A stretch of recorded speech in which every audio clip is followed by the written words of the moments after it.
মাধ্যমিক পরীক্ষা দিতে বেরিয়ে হাতির হানায় মৃত্যু হলো এক মাধ্যমিক পরীক্ষার্থীর। ঘটনাটি ঘটেছে রাজগঞ্জ ব্লকের বৈকুণ্ঠপুর বন বিভাগের জঙ্গল লাগোয়া মহারাজঘাট এলাকায়। বাবার সাথে বাইকে করে পরীক্ষা দিতে যাচ্ছিল। শুট দিয়ে তুলে মাধ্যমিক পরীক্ষার্থীকে পিষে মারে। মৃত পরীক্ষার্থীর নাম অর্জুন দাস।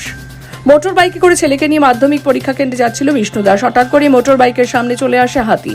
বাইক দেখে তেড়ে আসে হাতিটি। অর্জুনকে ধরে ফেলে হাতি সেখানেই শুড়ে তুলে আঁচড়ে মারে। জানা গেছে অর্জুন বেলাকোবা বটতলা স্কুলে মাধ্যমিক পরীক্ষা দিতে যাচ্ছিল। বেলাকোবা রেঞ্জের রেঞ্জার সঞ্জয় দত্ত জানান, বৈকুণ্ঠ বন বিভাগের ভালোবাসা মোড়ের কাছে জঙ্গলের রাস্তায় মাধ্যমিক পরীক্ষার্থীকে পিষে মারে পাচিরাম নাহাটা স্কুলে পড়তো অর্জুন দাস।